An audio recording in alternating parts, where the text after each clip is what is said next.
Voice Lounge today is one of the world's most beautiful voices, here with news of her second standout solo album. It's former Texas frontwoman SHARLEEN Spiteri, and warming up our taste buds with her new cookbook of 1001 Arabian Bites, it's Nadia Sawalha. Now, the movie may not have stood the test of time, but the title track from Olivia Newton-John's 1979 sci-fi musical Xanadu still has us girls dancing around our handbags. And it's just one of the tracks our final guest felt compelled to pay homage to on her new album of movie-themed covers. So shall we take a look at her 2010 take on the Olivia classic? A million lights out there singing like you are a shooting star.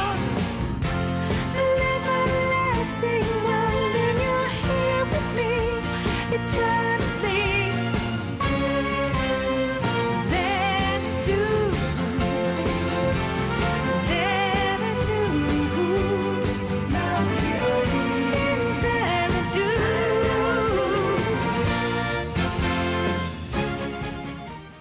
Please welcome the newly disco-tastic SHARLEEN Spiteri.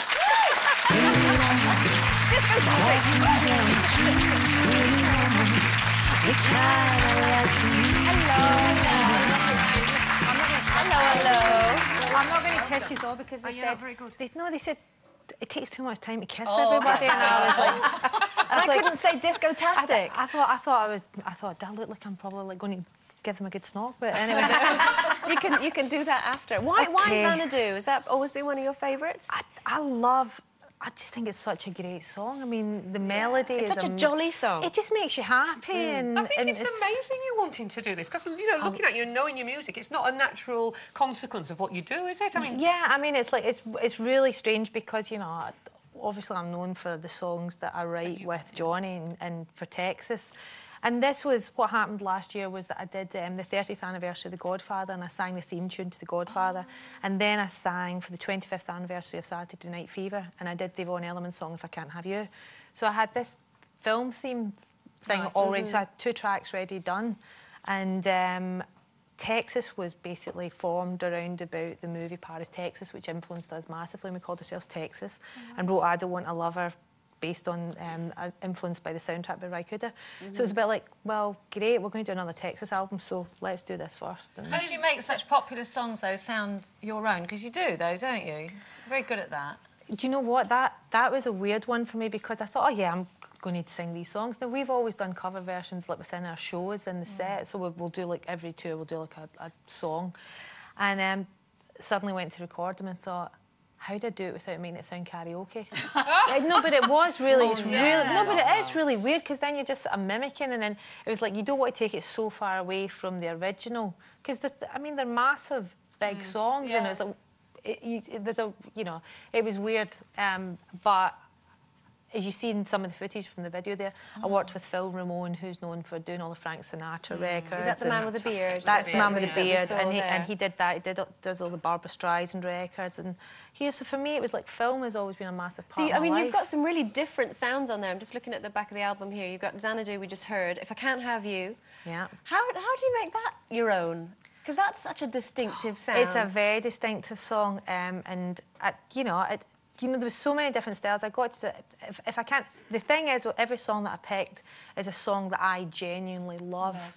And, you know, I love them, and I think that's maybe the only reason that I managed to pull it off. So is this the start of a whole new direction? I mean, are you going to do Doris Day covers next, or, you know? I could do a Doris Day cover. I grew up with Doris Day. Is it strange doing an album, though, when you've not... Because you write all your songs, when you've not written any of those songs? It feels really weird. I mean, the album came out this week, and I've got to say that you're always nervous when you're waiting on waiting on your chart place, but this is really nerve-wracking because, you know, it's me doing something that is way out of my comfort zone. Does that mean you don't have control in a way? Well, you do have control because I pick the songs and we decide how it gets marketed and what we're going to do with it and how it sounds and the production and everything.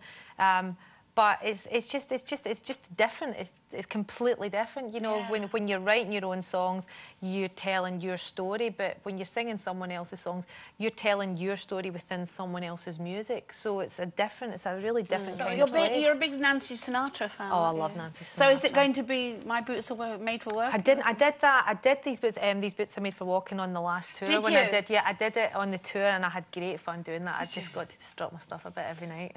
No, I I remember you back from my uni days, bopping around. I came to see you in concert, and you know, in the old Texas, I Don't Want to Love Her Time, and all that sort of thing.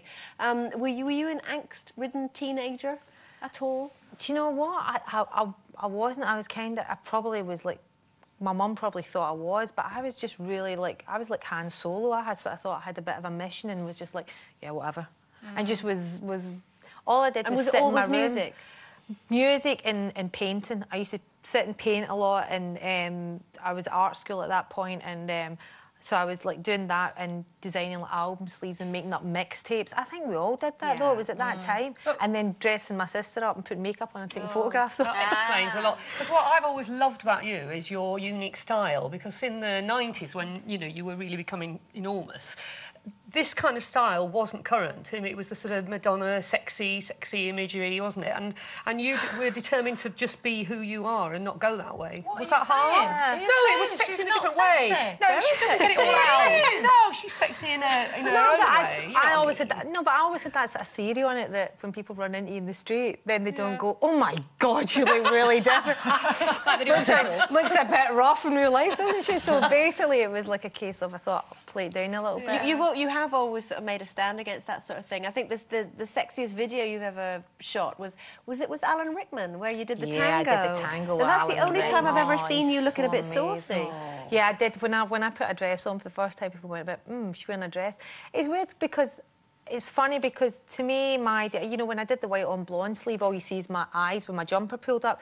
To me, that is sexy. Yeah. Do you know what I mean? It's like to certain women, that is a look of, to me, that says a lot more than standing with. Well, the last time you came on the show, you had a dress on. That was my melody look. You did.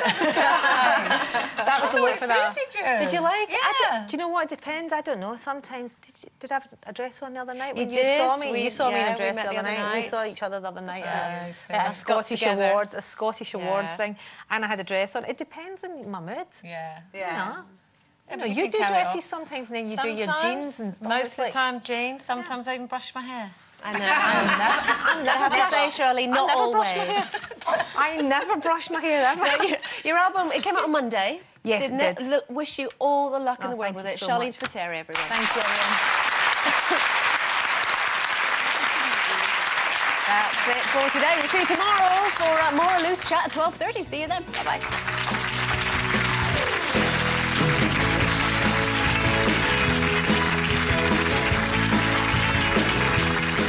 Well, we really have had fun in the sun so far this week, but don't worry, it's not over yet. We're off to Jane's Place this afternoon for some rustic cuisine from South America and a wonky toilet to boot. After the news next, it's House Guest in the Sun.